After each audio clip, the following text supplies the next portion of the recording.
Amados irmãos, povo de Deus, nós os saudamos com a bendita paz Amém. do Senhor. Amém.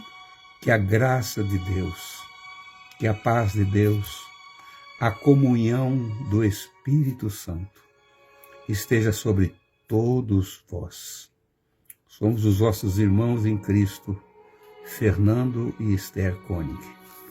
Hoje você ainda vai receber, na madrugada desse dia 16 de abril de 2026. Gravamos sempre na noite anterior, já é final da noite, depois de um culto maravilhoso, aqui estamos para transmitir a palavra do Senhor.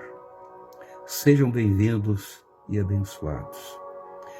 Queridos irmãos, nós agradecemos a todos que ouvem a palavra todos os dias, nos entendem nessa linguagem singela e simples desse casal de anciões aqui, desse casal de velho.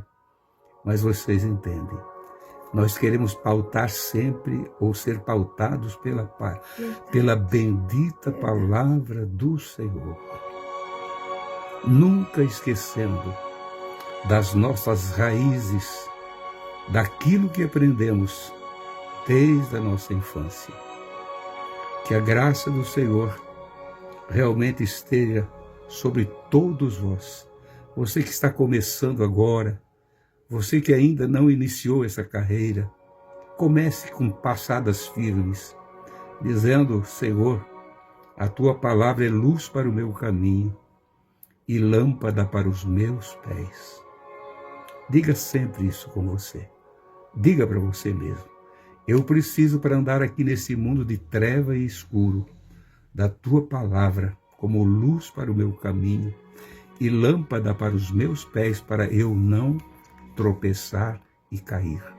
Nós agradecemos a todos que nos ouvem todos os dias e também que já são inscritos, fazem seus comentários, não é? Comentários que trazem um conteúdo que nos ajuda aqueles também que vão fazendo a leitura. Eu recomendo aos irmãos que leiam os comentários. Você sabe e entende o que é a palavra do Senhor. Comentários lindos de pessoas inteligentes, de pessoas que conhecem as Santas Escrituras e também conheceram este mundo das trevas e sabe comparar a luz com as trevas. O que é sair das trevas e vir para a luz, e daqui ir para a glória com Ele. Por isso, nós citamos aqui sempre uma pequena frase que Paulo escreveu no versículo 27 do capítulo 1 da carta aos Colossenses. Cristo em vós, esperança da glória. Quem não precisa daquela glória, quem não necessita de salvação, também não necessita ou não precisa ou não faz de conta que não precisa ouvir a palavra do Evangelho, pois aqui trata-se exclusivamente de salvação em Cristo Jesus. Não é?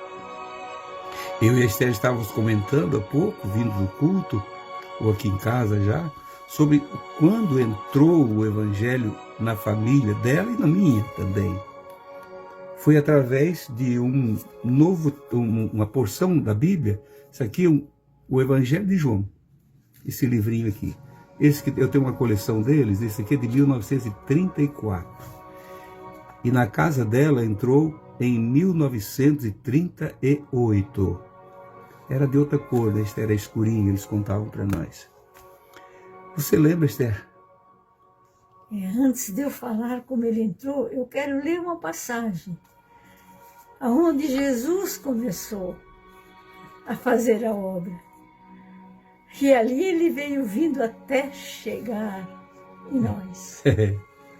Irmãos, aqui em Mateus, no capítulo 4, o versículo 13 em diante, está uma profecia que Isaías tinha profetizado. E eu creio que alguém aguardava que chegasse aquele dia. Com certeza.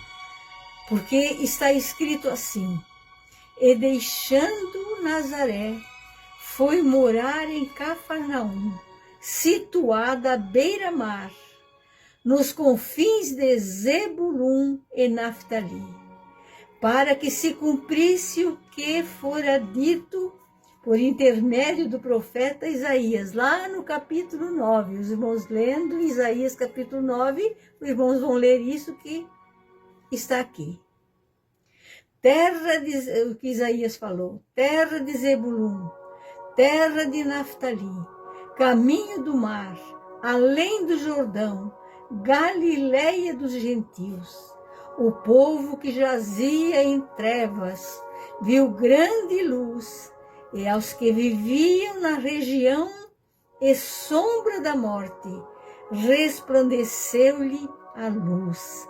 Daí por diante, passou Jesus a pregar e a dizer: arrependei-vos, porque está próximo o reino dos céus. Ali ele começou nesse lugar tenebroso.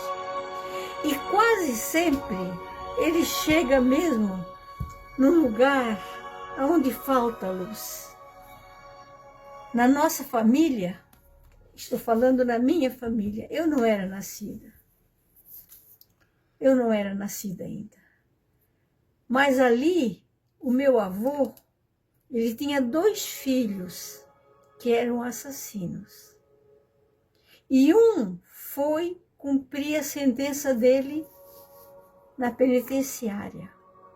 E lá, esse livrinho que foi mostrado ainda há pouco, essa parte do Evangelho de João... Aqui está o livrinho inteiro de João. Foi falado para eles, era pregado lá, e ele escutava. E ele ganhou esse livrinho e levou para casa. E começaram a ler, e o Senhor operou milagres. E numa noite foram em 14, inclusive meu pai e minha mãe, que eram recém-casados, 14 da família aceitou essa luz. Meu pai morreu vendo o rosto de Jesus numa visão. Ele dizia, e eu dizia: pai, mas como ele é? Ele é amor, filho, ele é amor. Minha mãe, quase que da mesma maneira. E assim foi a família servindo ao Senhor, como também a do meu esposo. Irmãos, quando a luz entra nas trevas, ela ilumina aquele lugar. O povo não pode mais viver em trevas. E a primeira coisa que o Senhor diz para nós fazer é arrepender-nos. Arrependei-vos, porque está próximo o reino dos céus. Queridos irmãos, o maior milagre que pode acontecer numa vida é o arrependimento. Nós estamos falando em libertação nesses dias. Nos libertar deste mundo, de pensamentos contrários àquilo que está escrito, daquilo que foi nos ensinado pelos nossos antepassados, não é? É o arrependimento. Tudo começa, irmãos, com este processo. Arrependei-vos. Arrependei-vos. Eu, ouvindo a leitura e a profecia do profeta Isaías, do capítulo 9, terra de Naftali e Zebulon, eram 2 territórios, territórios mais pobres do norte de Israel. Lá só morava gente, a Galileia dos gentios, era uma mistura de pessoas que moravam ali, sentado no caminho da morte, sem esperança nenhuma. De repente, raiou a luz. Aleluia. Ali foi plantada Aleluia. a primeira igreja. Ali Jesus se manifestou com sinais e maravilhas, mas a mensagem principal era: arrependei-vos. Nós queremos receber muito do Senhor às vezes, libertação de tantas coisas que nós pedimos, mas às vezes não fizemos o que é mais necessário, nos arrepender. Irmãos, nós vivemos num mundo mau, os dias são maus. E com essa agitação, com tudo que nós vimos ao nosso redor, essa contaminação que aí está, parece que se nós não cuidar, nós facilmente também seremos levados por essa onda de apostasia, nos apostatando da fé que um dia recebemos dele. E temos que nos dobrar diante dele e dizer: Senhor, me perdoa, porque mais uma vez eu tropecei. Eu estou arrependido do que pensei, do que disse, do que falei. Então, irmãos, a libertação começa no arrependimento. Mãe, pai, você que está nos ouvindo, filhos, famílias, eu sei pelos que vocês têm nos contado que o sofrimento é grande. Aqueles meninos e meninas que vocês levavam com tanto amor para a casa de Deus, hoje vocês sofrem, lamentam. O esposo que era uma bênção quando você casou com ele, e hoje fora dos caminhos do Senhor, você lamenta. A esposa, eu estava lendo um comentário de uma irmã dizendo: meu filho é terrivelmente viciado nos jogos, olha, além de drogas, lícitas e ilícitas, e também jogos, que está sendo liberado em todos os lugares, jogos, gastando tudo. Meu irmão, quem não tem essa esperança da glória, como já falei, Cristo em vós, esperança da glória, não precisa ouvir o Evangelho de Cristo, porque aqui trata exclusivamente do Evangelho de Cristo, das boas novas de salvação. Se aqui fosse bom, aqui tudo estivesse bom, ninguém precisaria ir embora daqui. O Senhor não precisava ter mandado, feito essa ponte através de nós e o céu. Essa única ligação que nós temos. Ninguém vai se chegar a Deus a não ser por Cristo Jesus, seu Filho. Verdade. Nós precisamos estar cientes disso, irmãos. O Evangelho de Cristo é amor, sem dúvida. Hoje Ele te chama com amor. Verdade. Hoje Ele está nos dando oportunidades. Mas amanhã Ele vai ser um duro juiz, por nós ter deixado passar o tempo da oportunidade. E não nos curvamos perante Ele dizendo: Senhor, eu preciso me arrepender. Então, queridos irmãos e irmãs, nós precisamos do arrependimento. Assim como entrou o Evangelho na casa dos pais da Esther, entrou também na minha casa. E meus pais também foram fiéis ao Senhor. Verdade. Até a morte. Verdade. Meus tios, meus velhos pastores, meus amigos. Mas quando alguém caía, tropeçava na fé, era angustiante para a família, para todos que se congregavam ali. Era choro, porque alguém caiu da fé. E às vezes não era um tropeço assim, de tanto escândalo, mas desviou-se da fé. Saiu, apostatou-se da fé. Irmãos, quantas heresias nós estamos vendo nesses dias. Quanta apostasia e heresia quando se mistura esses dois elementos juntos, destrói qualquer um. Heresia é o que combate a verdade, que combate a simplicidade do Evangelho de Cristo. Só para não ficar só nas minhas palavras aqui, eu leio o que Paulo escreveu no capítulo 1 de 1 aos Coríntios, versículo 22 ao 24. Porque os judeus pedem sinal e os gregos buscam sabedoria. Mas nós pregamos a Cristo crucificado, que é escândalo para os judeus e loucura para os gregos, mas para os que são chamados, tanto judeus como gregos, lhes pregamos a Cristo, poder de Deus e sabedoria de Deus. Virando um pouquinho os olhos aqui para a página seguinte, do capítulo 2, já dizia: porque nada me propus saber entre vós, senão a Jesus Cristo e este o crucificado.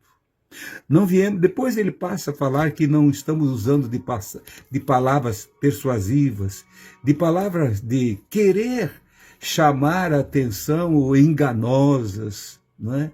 De sabedoria porque tem sabedoria, porque sabe muito, não é? Não. Mas no poder do Espírito Santo, que assim, querida igreja do Senhor, peregrina aqui nessa terra, mas cidadãos dos céus, cidadãs do céu, que a graça do Senhor, que a virtude do Espírito, minha irmã, meu irmão, não desanima não, mesmo que você esteja muito doente à morte, como está a nossa Marlene, nos últimos momentos da vida, mas esperançosa, e sabendo que o lugar dela está preparado junto do Senhor. É por isso que nós aceitamos a Cristo Jesus como nosso único e suficiente Salvador. Irmão, não desista, minha irmã, não desista. Ainda que você venha ser ameaçado, irmão que prega a palavra, continue pregando a palavra. Continue anunciando. No passado era isso aqui, ó. E hoje, com tantos meios de comunicação que temos, tantas facilidades, mas através de um Evangelho de João, muitos, milhares e milhões de pessoas se converteram e continuam se convertendo, porque a mesma palavra, ela não mudou. Querido Deus, nosso Pai Celestial, nós te louvamos. Eu agradeço a Ti, Senhor, pelos momentos amargos e também pelos momentos de alegria na Tua presença. Porque às vezes choramos, Pai, e lamentamos, porque o mundo é cruel. Há uma força contrária, Senhor, querendo fazer com que os Teus servos que pregam a verdadeira palavra se calem, fiquem calados. Mas Tu não vais permitir que isso aconteça. Porque para a Tua igreja, para o Teu povo, para aquele que tem sede da salvação, sempre vai haver alguém inspirado pelo Teu Espírito, instruído pelo Teu Espírito, para levar essa mensagem, Pai, até o último que tiver que ouvir. Quando se cumprir esse número, Tu vai voltar, Senhor, e arrebatar o Teu povo. Nós Te agradecemos, Jesus, no Teu nome. Amém e amém. Amados irmãos, querendo Deus, amanhã a gente volta na paz do Senhor Jesus. Amém.